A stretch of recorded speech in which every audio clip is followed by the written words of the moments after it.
Welcome everyone to KremlinFile. And today we have very, very special guest, Jacopo Iacoboni, who is a journalist with La Stampa, an investigator for many years, looking into oligarchs and also corruption in Italy and all of the political situation. Congratulations, okay, on the book, all right, which is entitled Oligarchs, How Putin's Friends Are Buying Italy. I wanted to start off, Jacopo, with two quotes, okay, from the book that hit me while I was reading it, and I said, wow, this is incredible. One from Garry Kasparov, okay, and he says, Italy has been inundated for years by a river of Russian money, which has bought Putin's influence in Italy and many people of the Italian establishment. So, Jacopo, let's begin with, let's say, the Italian political establishment. This is something that we've touched on with other people, okay, as well, who have come on, all right, and talked about all of the, let's say, the European scene in terms of political capture and also economic capture. And I'm thinking of, for example, the former Prime Minister, Silvio Berlusconi, who we all laugh about, but there's nothing really to laugh about. Lega, okay, which is the League, as it's translated in English, the Brothers of Italy, Fratelli d'Italia, and also the Five-Star Movement, the Movimento Cinque Stelle. All of them have ties to the Kremlin. How did the Kremlin interact with these parties, with, let's say, the higher-ups in the parties, and what economic and political vehicles did the Kremlin use to influence Italian politics? Italy has a long story of Russian capture. We should start at least from the Italian Communist Party, of course, and many of the current Italian party on the left, on the progressive side, are sort of son of the Italian Communist Party. Right. So the Kremlin was actually directly funding the communists in Italy. Mm-hmm. This is very well-known fact. Coming to more recent years, mm-hmm. you mentioned Silvio Berlusconi, the former three-time former prime minister in Italy, and yes, we with Berlusconi we get in brazenly in an area of an economic, not just political relationship. Yeah. It's been there has been a lot of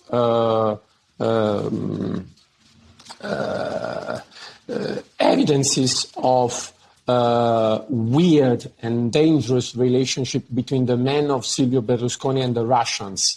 The main point of the relationship between Berlusconi and Russia has been about the energy and a sort of very dodgy deal regarding the reselling of Russian gas in Italy. Oh, there you go. This is when it's a very, very little word. Because when you speak about the interference of Russians, you generally you think to the United States in 2016. No. But it happened also in the UK or in France or in mm-hmm. Italy, and it happened through British people or Italian, in this case, Italian people. So this is just to stay to Silvio Berlusconi. There is another last thing in your question about the populist parties in Italy, right, and the Lega and the Five-Star Movement. I will start from the Five-Star because it is very, very well known, but we also have a lot of news stories the relationship between the Lega of Matteo Salvini and the Kremlin. For example, we have a very fresh story on Konstantin Malofev and Vladimir Yakunin. Yakunin as a chief of the think tank Dialogue of Civilizations, and Malofev as a sort of, I don't know if we could say a political son of Yakunin. But anyway, we have sources with not anonymous sources, but on-the-record sources in the book that are telling us that Konstantin Malofev paid from an important event happening of the Lega in Milan a few years ago. He paid the accommodation, the organization, and everything. So this is, in my view, it's very clear the relationship between the Lega and the Kremlin. Yeah. The most interesting thing is the relationship with the Five Star, because the Five Star movement they started to have.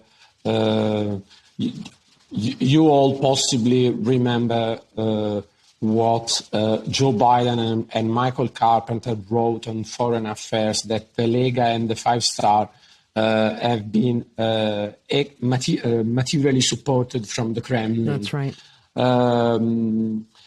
What we think is that there has been, of course, a lot of political relationships between a lot of five-star deputies or senators with the Kremlin. And what is interesting is that while in the past with the communists there was a direct financing to the party, and with Berlusconi we were in the top high-level business relationship between Italy, Berlusconi, and Russia. Now the populists they seem to be glad for even for a few amounts of interest from the Kremlin. And that's it, yeah. For example, Beppe Grillo, the comedian, who was the founder with Casaleggio of the Five Star movement. At some point in 2014, out of the blue, he starts to appear on Russia RT. TV. He becomes the main Italian influencer on Russia TV. That's incredible. Like Julia, for example, like Julian Assange for the English speaker audience. For the most part, you could take Italy and replace it with any other country. It's the same players involved. It's the same methods: political capture, economic capture. You know, candidates that fall out of the sky, and suddenly this is the one that the Kremlin supports.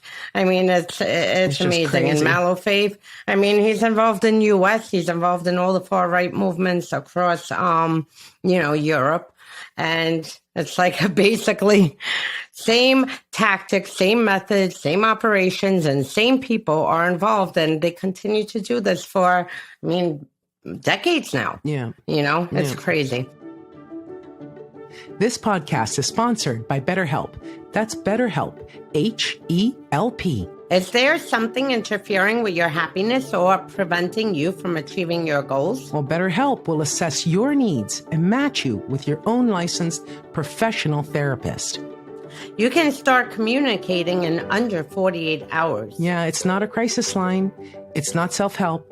It's professional therapy done securely online. The service is available for all clients worldwide. And you can log in to your account anytime and send a message to your therapist. It's more affordable than traditional offline therapy, and financial aid is available. BetterHelp wants you to start living a happier life today. So visit BetterHelp.com/KremlinFile. That's BetterHelp, H-E-L-P. Special offer for our KremlinFile listeners. Get 10% off your first month at BetterHelp.com/KremlinFile.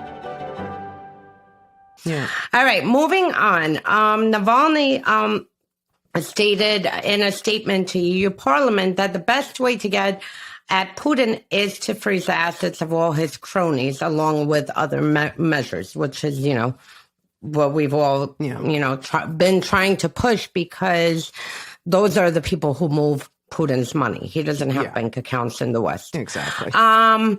In Italy, we're talking about, again, every single one of these names is operating in the other countries and in U.S. So in Italy, we're talking about Usmanov, the Rodenberg brothers, Abramovich, and Vekselberg, to name a few. Yeah. Let's start with Alisher, for people who don't know, Alisher Usmanov. Who is he, and what can you tell us about him and his operations in Italy? Is he a former, could we start asking is he a former Uzbeki spy? Alisher Usmanov. He's an Uzbeki man. He's very big and tall man, and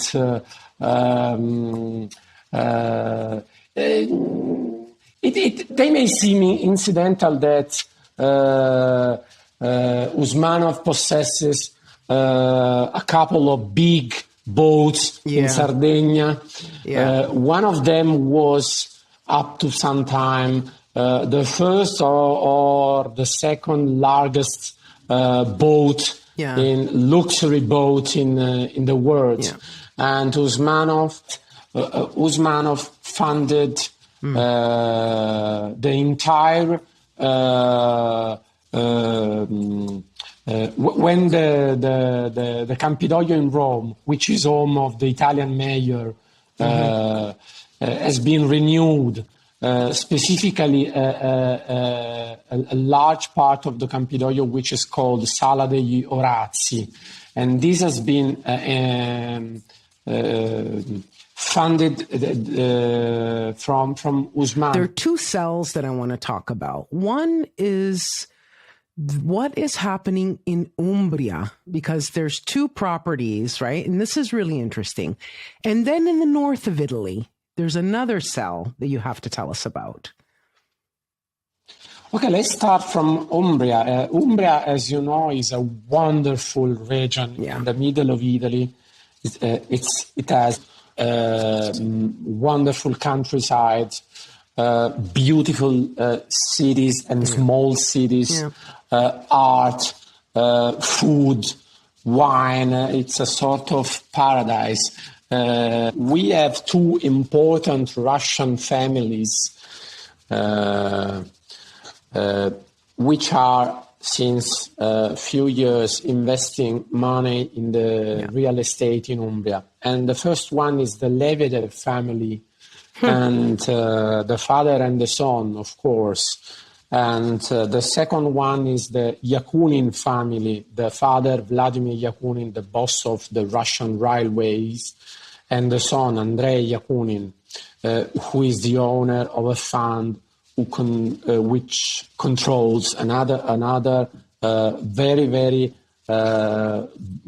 beautiful villa in Umbria. So, on the Lebedevs, as you for sure know, the two palazzo of Lebedev, Palazzo Terranova and Procopio Castle in Umbria. The first one, Palazzo Terranova, has been the theater of some parties. Famous parties. Famous parties, right. With also, among the others, with the then British Foreign Minister Boris Johnson.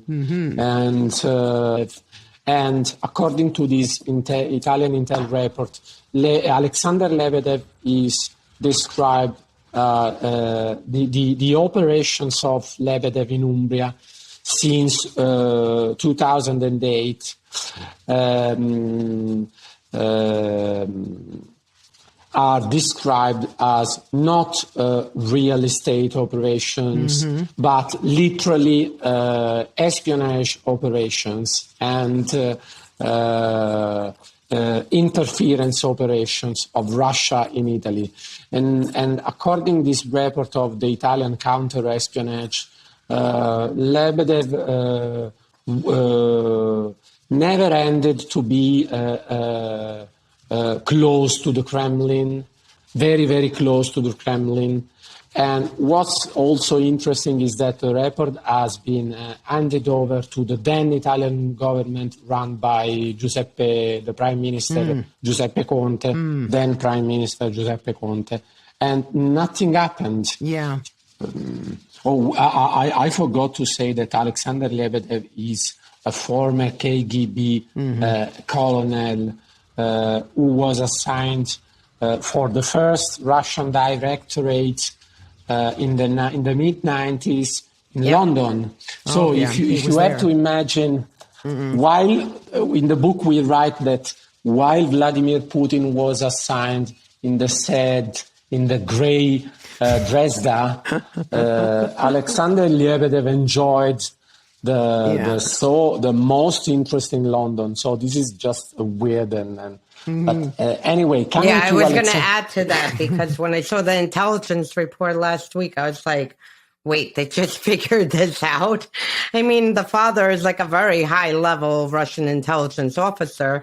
The son, everybody knows, is, obviously working and running operations for Putin, especially throwing, Boris Johnson on yachts in very crazy parties. So, I was like, wait, but... I mean, that at the time, from what I remember, they denied, right, that he had actually come. I mean, I think that Johnson. Who denied?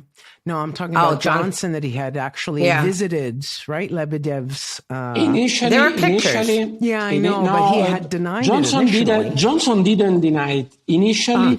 It was Alexander Lebedev who denied to have been in the party, but two months later he recognized that he was. But he told, I was there, but I didn't meet. I didn't smoke anything. Yes, with Boris Johnson. I didn't inhale. Anyway, the second story is about Yakunin, and this is very interesting because there is a very, very narrow street which is actually connecting one of the two Lebedev properties, the Procopio Castle, with the Lebedev, the Yakunin property. They are separated from a narrow street. And that's you can walk by foot without a car. It's probably a tunnel underneath. It's 4 or 5 kilometers. So this is it. Just for these, it would be very, very. It would be crazy to have two former KGB spies who decide to buy a property in Italy, but. If you look at the documents of the property, you discover that there is a third person, an Italian lawyer, who is both in the Lebedev property and in the Yakunin property. Oh, there you go. The Italian lawyer said to La Stampa, our newspaper, when we asked him, what about all these Russian spies here, all these Russian former spies here? He said that possibly they didn't know each other. No, of course not. Sure, and, never met him. And for sure, the son of Lebedev, Yevgeny, and the son of Yakunin, Andrei, didn't know each other. No. Anyway, we have to report when Mario Draghi got in charge as Italian Prime Minister. One of his first statements was in March or April 2021 he said there is a very, he said, extremely worrying Russian presence in business and in spying. Mario Draghi said. It was one of the first statements. We, Olga, we were coming from a prime minister nominated from the populists who was absolutely denying the problem. And when he was asked from the BBC, I don't know if you can recall the so-called Russian aid story, Russian aids in Italy. The COVID Russian aids in Italy. Oh, yes, I was following it very closely. Okay. That's the part that I was following. They I don't know, because it was an interesting story and worrying story, because when we broke the story for La Stampa, the Kremlin wrote a letter very threatening and a very bad letter to me and to La Stampa. And the then defense minister and the then foreign minister made a statement, a weak statement, but in any case they wrote something to the Kremlin that we are a free country and we are a democracy, but it was like BS. We don't accept. But very weak, but they wrote something. They did. But the prime minister stayed absolutely silent for 10 days, 2 weeks. Yeah. And at the ending of the second week, he was interviewed from the BBC, the London BBC, and the reporter asked, and this is the exergo of the book, the first page of the book. Yeah. I have it here. There is an interest in the Russian aid in Italy. There is a political agenda and an interest in this. And the response of Giuseppe Conte, then Prime Minister, is that just to think this is an offense to the Italian government and also to Vladimir Putin. So he was worried for Putin, not for the Italian journalists. We have to mention all the very, very big guys of the relationship between some Russians and some Italian businesses. And they are also, they move around some big stories. And one is the story of when Rosneft sold a very big stake to the so-called privatization of Rosneft involved a very important Italian bank, which is called Banca Intesa, and which has a Russian arm, an entirely dedicated Russian arm, which is run from a man who was close both to the former progressive Prime Minister Romano Prodi and both to Silvio Berlusconi. And this man, Antonio Fallico, is the man who is every year organizing a forum, a business and economic forum in the north of Italy, in Verona, in which often the special guest opening the works of the forum is Igor Sechin, the boss of Rosneft, a man, a pluri-sanctioned man from United States, from the European Union, a man who couldn't literally travel across Western Europe. He is the very, very special guest in one of the main Italian economic forums. It's crazy. And the second, it's crazy. It's crazy.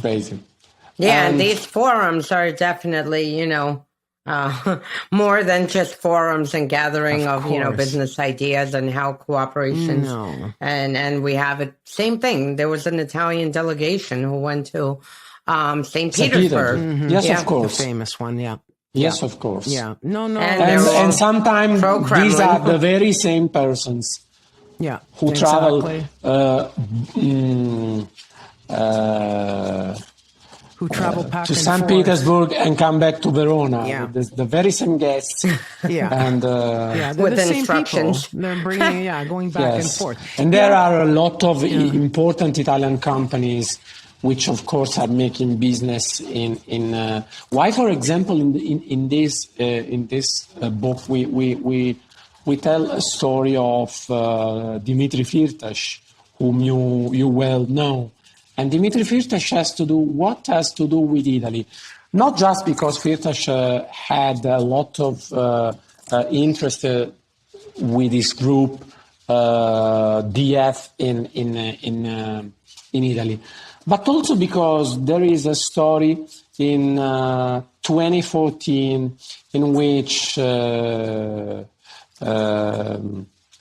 also this time Banca Intesa was selling his Kiev arm, which was called Pravex Bank, and guess who was the buyer? The buyer was Dimitri Firtash, the main man involved in the so-called Ukraine Gate, a man who, and why the deal was announced was there were public statements from both sides, and then out of the blue the deal stopped in March 2014. Why did the deal stop? Because in the meantime, Dimitri Firtash was arrested in Vienna. Okay, everybody can see it. We all know your book has been incredible because you go through all of these different cases, and yet, like nothing, all these people can operate in Italy without being touched. How is that possible, Jacopo? Well, this That's the question. brings us back to the first question. Yeah. I think that the main response is a cultural one and an historical one. Okay. Then there is another answer, and it is a business answer and also a matter of law. If we don't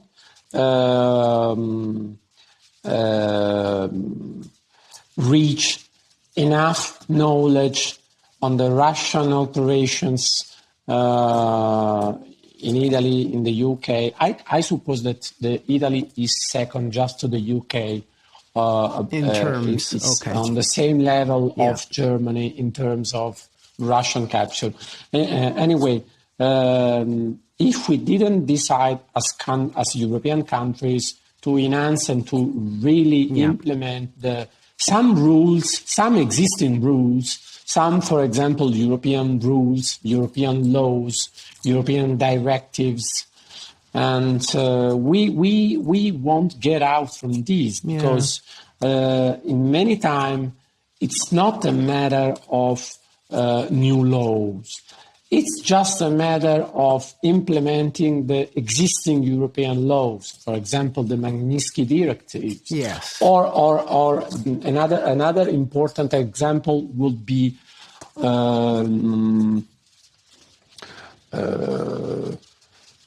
as you well said at the beginning, the main and in the same time the last request from Alexei Navalny before getting in jail has been to freeze the assets in Europe of the Russian oligarchs.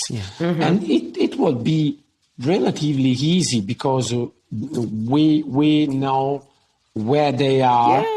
We know where there is also there would be also another way of action against the corruption, and it would be, for example, to freeze all the properties when they are hidden from public view using offshore like trusts, shell companies, and so it will be easy to freeze these assets. If you look at, for example, at Arkady Rotenberg, he was very, very touched when he was sanctioned in 2015 or 2014, 2015, and the sanction regarded also some properties in Italy, included an hotel in Rome and some villas in the south of Sardinia.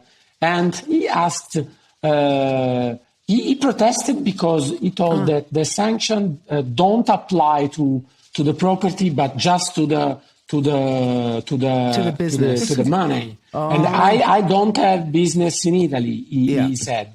So it's a very, very, in the same time, it's easy and complex. You should freeze the asset, but you also should be a little more tough on the why, for example, should you use a shell company to register a simple real estate property? Exactly. Why, for example, we first we were talking about the Lebedev and Yakunin properties in Umbria. Why they are under shell companies in the why is there the a Virgin need? Islands? Yeah, there's no need. What's for the that. need? There is no need for that. Yeah, fully agree. Same in the U.S. Yeah, exactly. There's This no need for all of these, right? This will be a fair indicator that we have not just a financial problem, because this should be firstly a Russian problem, because this is a big fraud against the Russian taxpayers. Firstly, so this should be interesting money, also for the Russian people. Yes, exactly. Oh man, we can. Jacopo, Go ahead. Go ahead. No, go. No. I have a final question for U.S. listeners. Yeah.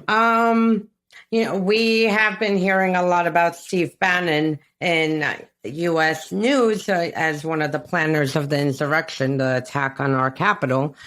But prior to that, he was running around Europe, dealing with Hungary's Orban. And then there was a story that he wanted to set up base in an Italian monastery, which thank goodness didn't go through.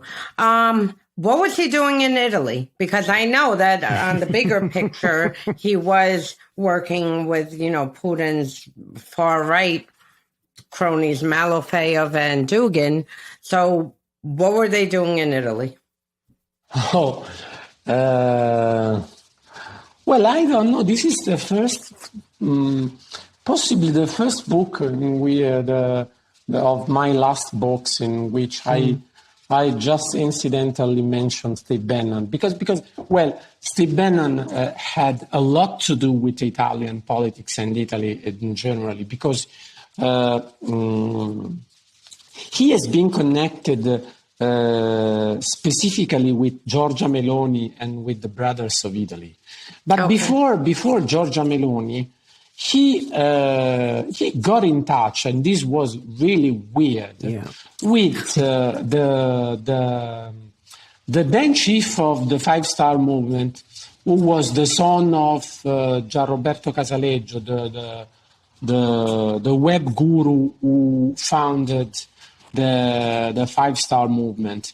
His son, Davide Casaleggio, met with Steve Bannon at the beginning of June 2018, just on or about the 3rd or 4th of June, just one day before the oath of the new populist government in Italy run by an alliance between the Five Star Movement and the Lega of Matteo Salvini. And in that few months, Steve Bannon met both the Lega men in Milan, Matteo Salvini, so he was trying, he said, I was a little bit, embarrassed, but it was a bit funny also. Because when the first Conte government started in Italy, the ultra-populist government with the Lega and the 5 Stars, Bannon was commented enthusiastically, and he told, this is an experiment which could possibly change the global politics. And literally, this is literally. And the experiment is that, as Monique well knows, is the title of my books on the 5 Stars, which came out 1 year before, many months before. I don't know if Bannon can read Italian, but in any case, I found out the same expression from Steve Bannon. Yeah. So the Certosa, eventually the Bannon was evicted from Trisulted, but we have also to mention that Bannon had a very close relationship with some parts of the Vatican, with some cardinal of the ultra far right, Cardinal Bark, for example, and also some few others.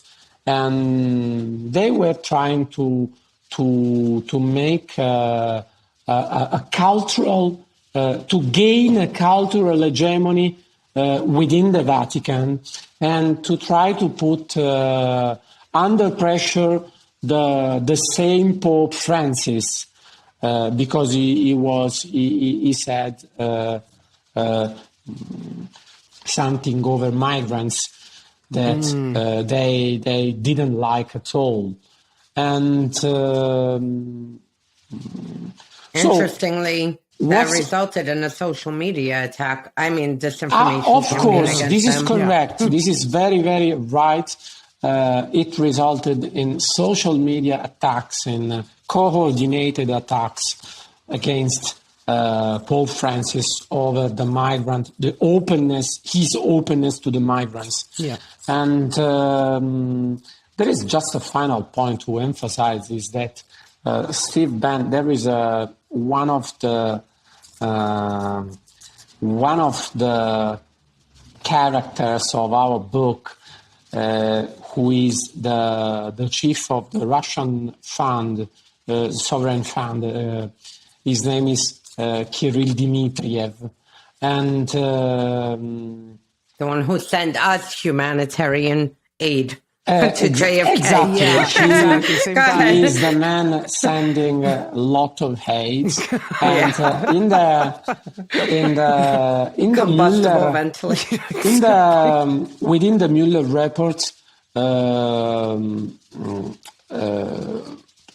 thanks to the Mueller report, we know that Dmitriev met in the Seychelles Islands. He met with Eric Prince, who is a very, very close associate with Steve Bannon.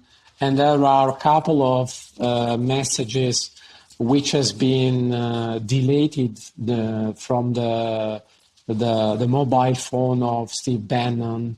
And there is a transcript in which, in the Mueller report, in which